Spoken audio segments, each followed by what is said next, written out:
Listen, my children, and you shall hear of the midnight ride of Paul Revere. On the 18th of April, in '75, hardly a man is now alive who remembers that famous day and year. He said to his friend, "If the British march by land or sea from the town tonight, hang a lantern aloft in the belfry arch of the North Church tower as a signal light, one if by land and two if by sea, and I on the opposite shore will be, ready to ride and spread the alarm through every Middlesex village and farm, for the country folk to be up and to arm."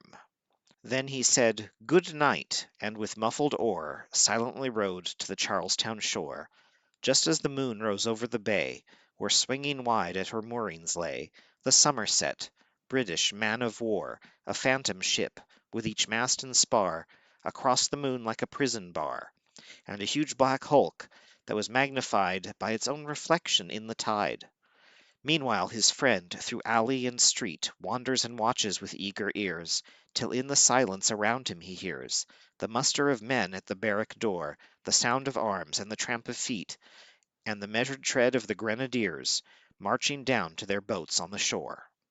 Then he climbed to the tower of the church, up the wooden stairs with stealthy tread, to the belfry chamber overhead, and startled the pigeons from their perch on sombre rafters that round him made masses and moving shapes of shade, by the trembling ladder steep and tall, to the highest window in the wall, where he paused to listen and look down a moment on the roofs of the town, and the moonlight flowing over all. Beneath in the churchyard lay the dead, in their night encampment on the hill, wrapped in silence so deep and still that he could hear, like a sentinel's tread, the watchful night wind as it went, creeping along from tent to tent, and seeming to whisper, "All is well." A moment only he feels the spell of the place, of the hour, and the secret dread of the lonely belfry and the dead.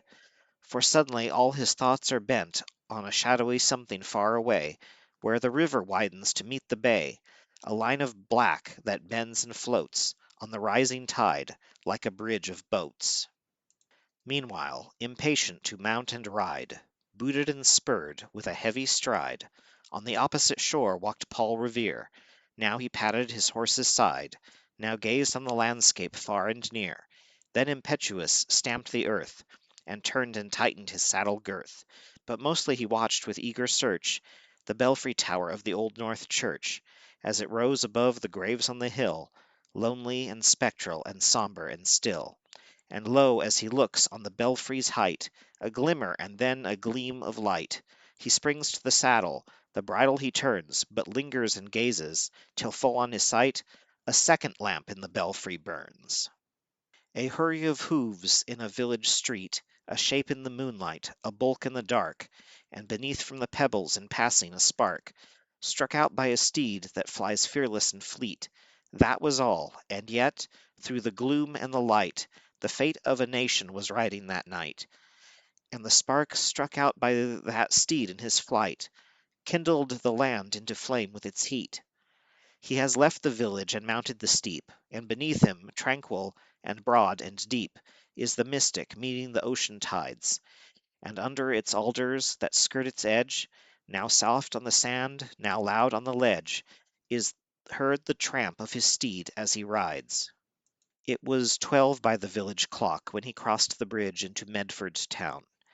He heard the crowing of the cock, and the barking of the farmer's dog, and felt the damp of the river fog that rises when the sun goes down. It was 1 by the village clock when he galloped into Lexington. He saw the gilded weathercock swim in the moonlight as he passed, and the meeting-house windows, blank and bare, gaze at him with a spectral glare, as if they already stood aghast at the bloody work they would look upon. It was 2 by the village clock when he came to the bridge in Concord town. He heard the bleating of the flock, and the twitter of birds among the trees, and felt the breath of the morning breeze blowing over the meadows brown,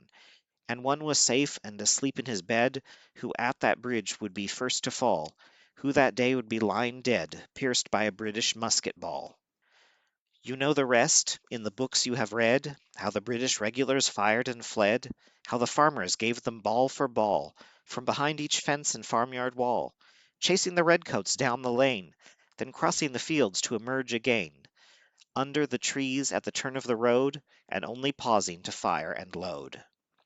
So through the night rode Paul Revere, and so through the night went his cry of alarm to every Middlesex village and farm, a cry of defiance and not of fear,